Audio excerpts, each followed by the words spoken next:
Le thème c'est Jésus apporte la vie, sois conscient. Jésus apporte la vie, sois conscient. Oui. Attention. Bien-aimé, Jésus-Christ revient bientôt. Sachez ce que vous cherchez. Nous cherchons Jésus. Le jour où je croise Jésus en rouge, je n'arrive pas ici. Le jour où je le croise en route, qu'il vient, je coupe les téléphones seront coupés seuls. Vous me laissez tranquille. J'ai dit que allez, puisque vous, moi je partais là-bas le chercher, je l'ai trouvé. Vous continuez à chercher qui vous cherchez. Il y a des gens ici que s'ils croisent Jésus, ils vont abandonner, ils viennent d'abord louer. Nous le louons lui. Gloire à Jésus. Allons directement dans la parole de Dieu. Prenons Philippiens chapitre 3, versets 20 à 21. Lisons au nom de Jésus, je lis. Mais notre cité à nous est dans les cieux. Pour nous. Pour toi, c'est peut-être Douala, Yaoundé.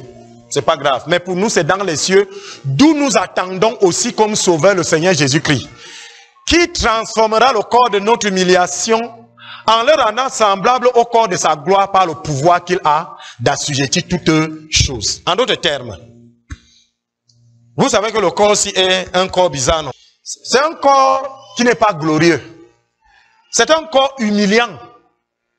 C'est humiliant, non? Vous savez que votre corps, si vous gardez mal, c'est humiliant, non?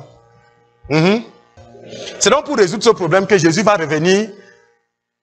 Il transformera ce corps d'humiliation en le rendant semblable au corps de sa gloire. Vous connaissez le corps là? On a vu ça. Jésus passe au travers des murs. Quand il est ressuscité, il avait déjà le corps là. Donc chaque fois que vous dites à votre corps que le corps de gloire arrive, il va chercher à devenir ce corps de gloire. Que tu seras enlevé, moi je serai enlevé. Toi le corps, l'abcès qui dérange ici, moi je serai enlevé. Donc là où tu es là, tu sais que tu es de passage, tu es éphémère. Et chaque fois que tu parles de la résurrection, de la transformation de ce corps, c'est un secret. Le corps va chercher à devenir comme ça. Est-ce que je parle ici à quelqu'un? Gloire à Jésus. Bien aimé, Jésus va changer ce corps. Regardons 1 Corinthiens chapitre 15. Verset 45 à 47. La Bible dit quelque chose. C'est pourquoi il est écrit, le premier homme Adam devint une âme vivante. Le dernier Adam est devenu un esprit vivifiant. Le dernier Adam c'est qui? C'est Jésus. Ok. Mais ce qui est spirituel n'est pas le premier. C'est ce qui est animal. Ce qui est spirituel vient ensuite. Le premier homme tiré de la terre est terrestre. Le second homme est du ciel. Ok. Quand vous naissez, n'est-ce pas, vous naissez d'abord charnel. C'est pour ça qu'on dit que ce qui est spirituel n'est pas le premier. C'est ce qui est animal. Il faut voir le contexte. Quand vous naissez de votre maman, vous êtes d'abord un animal. Même si le bébé est beau comment, il est animal. Le péché est en nous, nous naissons avec. C'est pour ça qu'on est animal. Mais maintenant, la Bible dit quoi? Ce qui est spirituel vient ensuite. Quand vous naissez de nouveau, c'est là le spirit. Parle à quelqu'un. Dès que vous naissez de nouveau, c'est le spirituel. Le premier homme est tiré de la terre. En d'autres termes, les maladies, les afflictions, la dépression. Vous savez que les gens se suicident à cause de dépression, non? La dépression est une violente attaque de Satan. Et évitez d'être seul quand vous avez la dépression. Cherchez les frères. Important. Et parle à quelqu'un. Donc, ce qui est spirituel vient ensuite. Le premier homme tiré de la terre est terrestre. Lui, vraiment, c'est lui que il veut rester. C'est pour ça que dans les églises, les gens sont là, on prêche les choses que le mariage, les choses. Les gens sont pleins parce qu'il y a plus de terrestres que de célestes. Donc, le premier homme tiré de la terre est terrestre. Le second homme est du ciel. Ce que nous autres nous sommes. Tu n'en es pas seulement conscient. L'homme est un esprit qui a une âme dans un corps. Je reprends. L'homme est un esprit qui a une âme dans un corps. Je parle à quelqu'un. Donc ça c'est ton corps. Quand on fait la levée de corps là, on dit souvent quoi? C'est toi qui es couché. C'est ton corps. C'est ton corps. Ce n'est pas toi. C'est ton corps qui est couché. On peut faire ta levée de corps. Chaque fois que je parle de corps, les gens ne sont pas contents. Bien aimés, nous ne sommes plus les hommes de poussière. Nous sommes les hommes célestes. Alléluia. Mais l'espoir ici, c'est que nous ne mourrons pas tous. Je parle ici à quelqu'un. Nous ne mourrons pas tous. Continuons.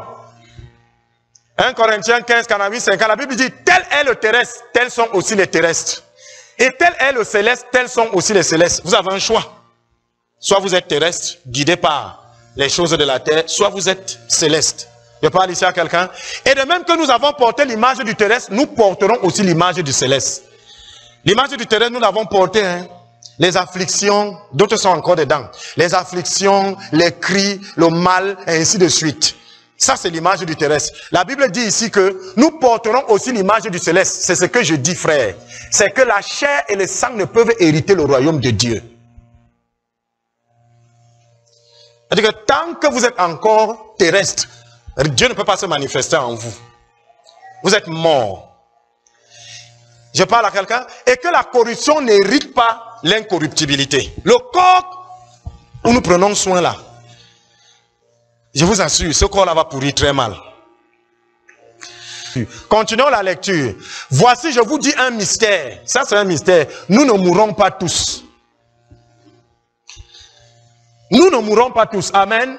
Mais tous, nous serons changés. Nous tous. Que ce soit ceux qui meurent en Christ, que ce soit ceux qui seront vivants et qui demeurent, on sera changés en un instant, en un clin d'œil, à la dernière trompette.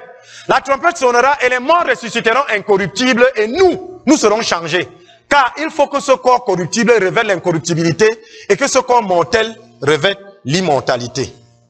Parce que nous allons monter avec au ciel. Alors, ça m'amène ici à introduire quelque chose. On dit que l'Assomption, c'est quand? Le 15. Qu'elle est montée avec son corps. Faux. On ne monte pas au ciel avec le corps humain. Ça doit d'abord être transformé en corps incorruptible. Jésus est assis en tant que nous avec un corps incorruptible. Voilà pourquoi il viendra faire l'enlèvement afin de nous amener au ciel. Pas avec ce corps, mais avec ce corps transformé. Alors vous me dites qu'elle est montée avec son corps. Marie a été enlevée quand? Quand? Vous voyez, ça c'est les hérésies. Pour monter, aller s'asseoir au ciel, vous devez revêtir l'incorruptibilité. Et on a dit que quoi? Que d'abord les morts seront comment?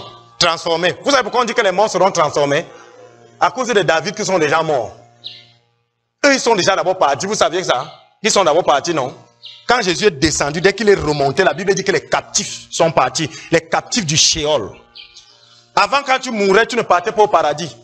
Tu attendais d'abord quelque part. Amen. Afin que Jésus soit le premier à être un humain qui arrive au ciel. Parce qu'il est le premier en toutes choses. Vous devez connaître ce genre de petites choses. Qu'on ne vienne pas vous déstabiliser avec n'importe quoi. Je parle ici à quelqu'un. Gloire. Continuons la lecture. Lorsque ce corps corruptible aura revêtu l'incorruptibilité et que ce corps mortel aura revêtu l'immortalité, alors s'accomplira la parole qui est écrite. La mort a été engloutie dans la victoire. Oh, mort, où est ta victoire? Ça veut dire qu'il n'y aura plus la maladie. Et il n'y aura plus la blessure. Bien aimé, tu vas passer par la porte. Tu as dit tu n'as pas besoin de sortir, c'est de passer par la porte. Tu te diriges seulement vers le mur. Oh mort, où est ton aiguillon? L'aiguillon de la mort, c'est le péché. Ça ne changera jamais. Et la puissance du péché, c'est la loi. Bien, c'est donc là que je vais provoquer. L'aiguillon de la mort, c'est le péché. Et la puissance du péché, c'est la loi. Mais grâce soit rendue à Dieu qui nous donne la victoire par notre Seigneur Jésus. Pourquoi? Parce qu'en Jésus, c'est la fin de la loi. Écoutez, tout homme est pécheur. La Bible dit que tous ont péché et sont privés de la gloire de Dieu. Tous. Même pas un seul. Je parle à quelqu'un ici. C'est pour ça que c'est Jésus qui vient racheter nos corps corruptibles. Tous ont péché, mais sont privés de la gloire de Dieu. Alors, tout être humain a le péché en lui.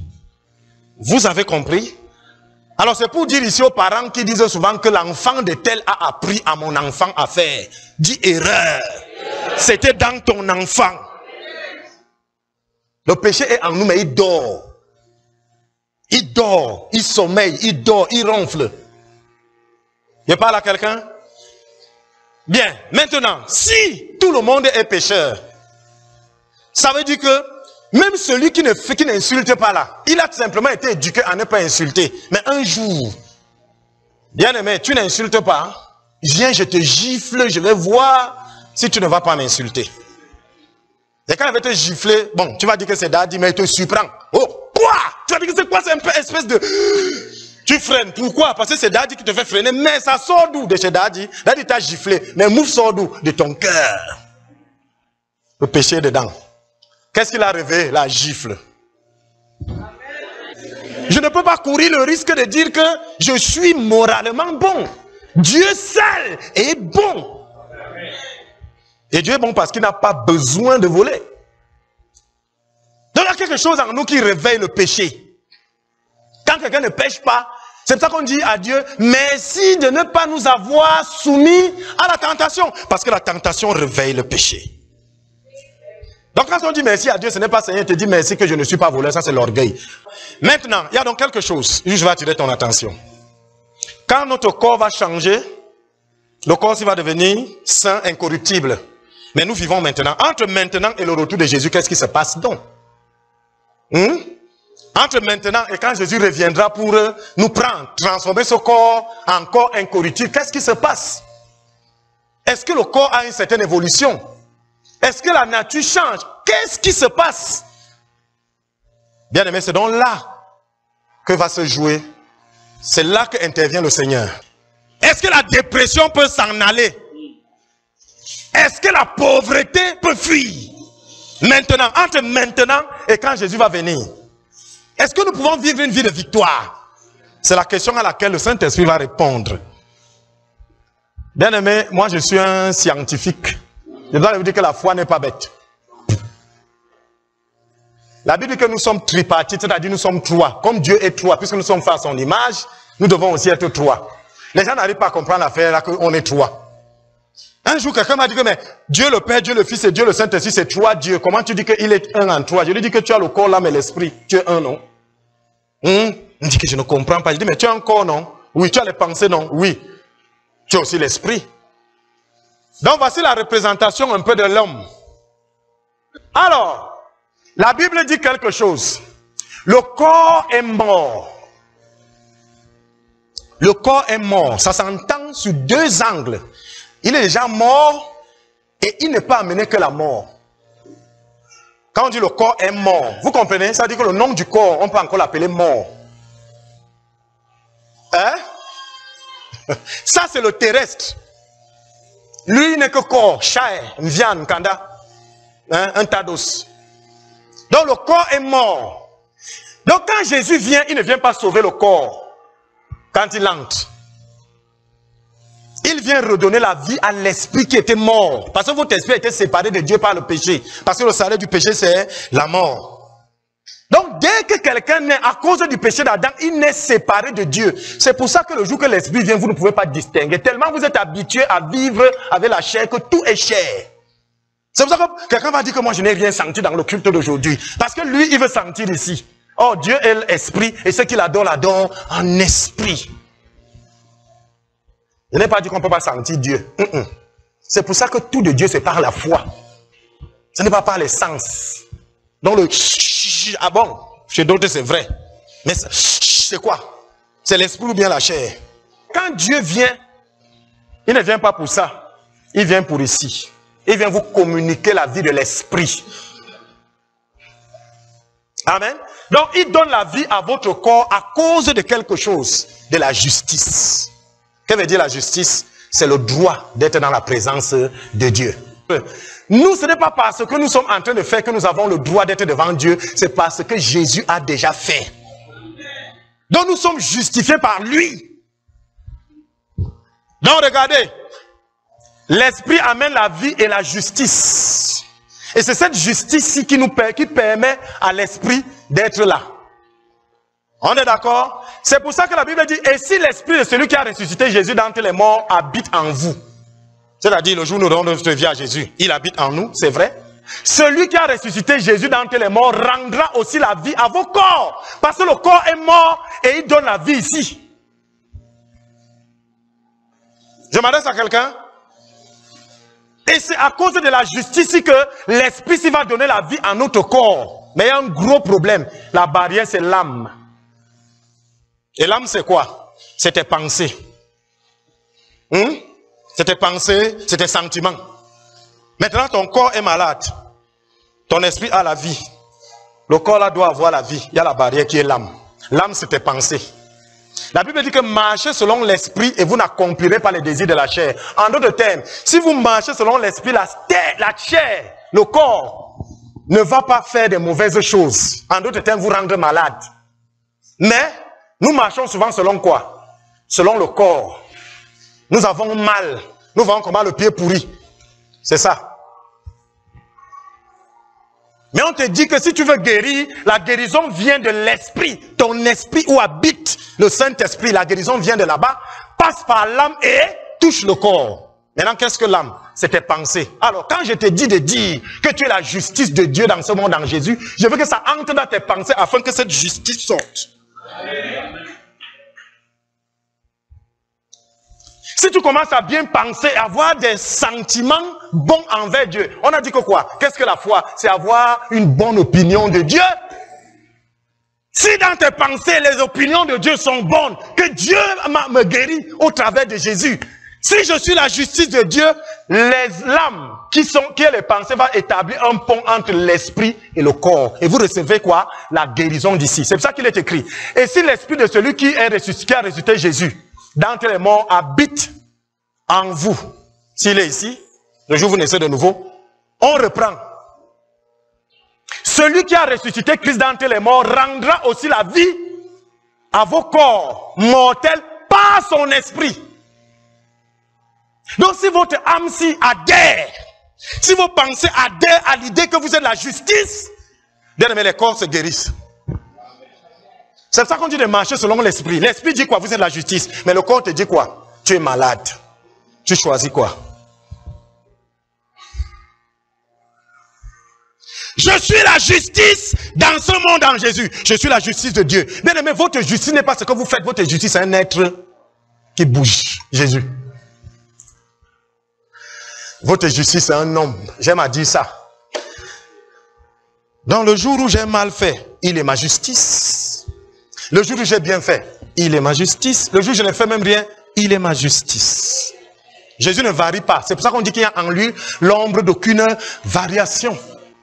Je parle à quelqu'un. Donc nous les prédicateurs, nous devons orienter les pensées des fidèles, des chrétiens vers la justice et non vers ce qu'ils font.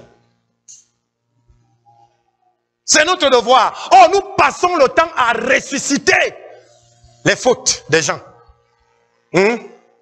Lundi, quelqu'un te fait du mal, tu dis que je te pardonne. Daddy a dit qu'on pardonne. Mardi, je te pardonne, mais mercredi, tu dis que c'est trop. Comment toi, lundi, j'ai pardonné? Non, c'est fini. Dès que tu rentres à lundi, c'est fini. Lundi, je t'ai pardonné. Mardi, tu es venu. Et mercredi encore? Non, non, non, c'est trop. Comme ça, tu peux apprendre tout ce qu'il a fait, tu lui dis que cette fois, je te frappe. Non, si tu as pardonné, tu as oublié.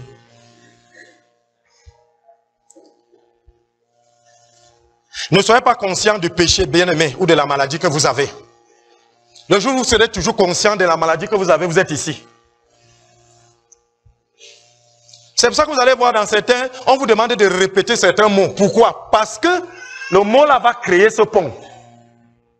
Quand on dit que vous êtes juste, et que vos pensées admettent déjà, dès que vous pensez, vous êtes juste. Parce que notre problème c'est quoi? Chaque fois que quelque chose t'arrive, tu dis que j'ai encore fait quoi? Hein? N'est-ce pas? La galette te frappe. Tu cherches ce que tu as fait de mal. Tu sais ce que tu as fait de mal. Ça veut dire que quoi? Tu n'es pas conscient que tu es justifié par Jésus. Tu es conscient du mal. Et c'est dans tes pensées, ça reste où? C'est dans tes pensées, non? Bon, ok, je vais encore prendre un exemple simple. Tu viens ici au culte. Arrivé ici, là, il y a la Sainte Seine qu'on doit donner aux gens. Tu es un ancien. Et c'est là où Satan frappe tous les serviteurs de Dieu. C'est avec ça. Tu es un ancien. Arrivé là-bas en route, quelqu'un te gifle.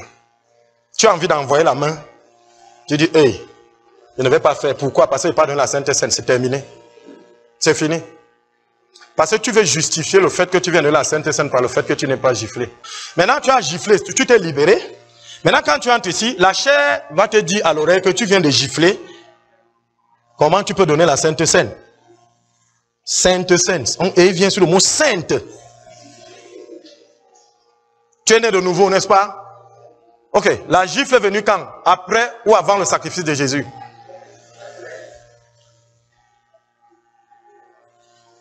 Il est venu après, non? Avant même que tu ne gifles, le sacrifice n'avait pas déjà parlé. Bien, qu'est-ce que l'esprit dit? Avant ta gifle, tu étais juste, non? Maintenant, la chair vient, il y a la gifle. Tu vas écouter entre la chair qui a giflé et l'esprit qui te dit que tu es juste. La Bible dit marcher selon... Je suis la justice de Dieu dans ce monde en Jésus.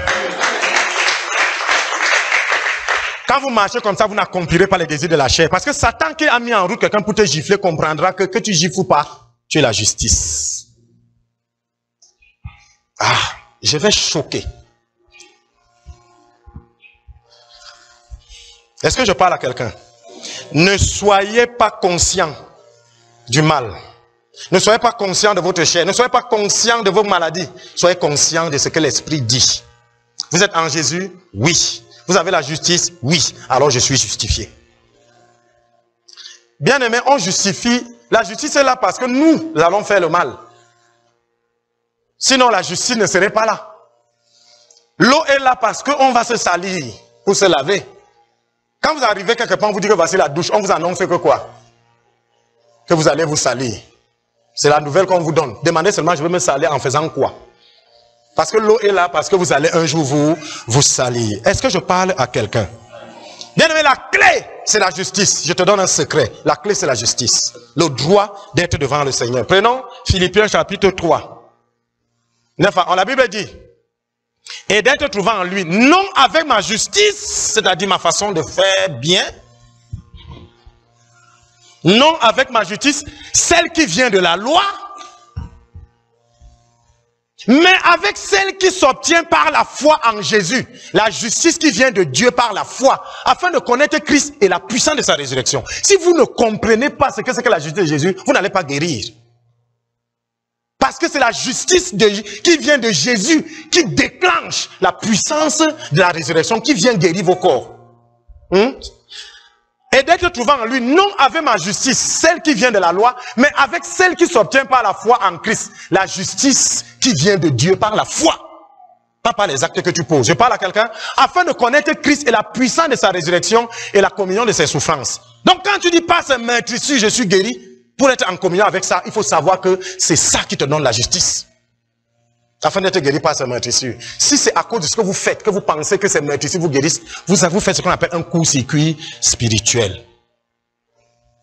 En devenant conforme à lui dans sa mort, pour parvenir, si je puis, à la résurrection d'entre les morts. Donc vous voulez que la puissance qui a ressuscité Jésus vous ressuscite? Elle est en vous, bien-aimés, si vous êtes né de nouveau. La seule chose, c'est que vous devez accepter la justice, pas des hommes, mais qui vient de Jésus. Ça va déclencher, amen, la puissance de résurrection. Dis, je déclenche la puissance de résurrection. Bien aimé, le problème dans le monde, ça sera toujours le péché. Ne vous y trompez pas, je n'encourage pas le péché. Le péché est mauvais. Mais vous allez voir quelque chose. Une révélation qui va vous surprendre. Je parle à quelqu'un? Alléluia. Prenons Romains 7, 6, 9. La Bible dit quelque chose d'intéressant. Mais maintenant, nous avons été dégagés de la loi, étant morts à cette loi sous laquelle nous étions retenus. Donc, vous qui partez ramener là, vous ressuscitez. Étant morts à cette loi où nous étions retenus, de sorte que nous servons dans un esprit nouveau. Amen. Et non selon la lettre qui a vieilli. Que dirons-nous donc? La loi est-elle péché? Loin de là. Mais je n'ai connu le péché que par la loi, car je n'aurais pas connu la convoitise si la loi n'avait pas dit, tu ne convoiteras point. Brocotozia. J'ai dit, je vais vous choquer. Il reprend. C'est quand vous dites à quelqu'un de ne pas faire qu'il fait. Ne vous y trompez pas, ce n'est qu'un problème de temps. Eh, Jésus. Mais maintenant, nous avons été dégagés de la loi. Étant morts à cette loi sous laquelle nous étions retenus, de sorte que nous servons dans un esprit nouveau et non selon la lettre qui a vieilli. Que dirons-nous donc? La loi est-elle péché? Loin de là. La loi n'est pas mauvaise. Mais je n'ai connu le péché que par la loi. Car je n'aurais pas connu la convoitise si la loi n'avait pas dit, tu ne convoiteras point. Jésus.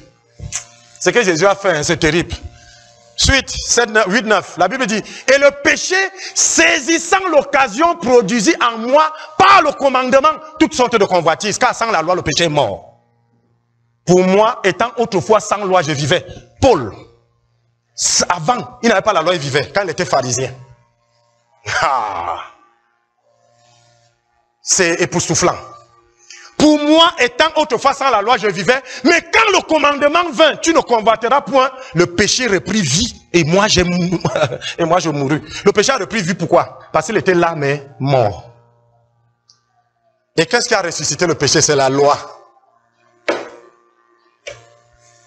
La loi. Alléluia.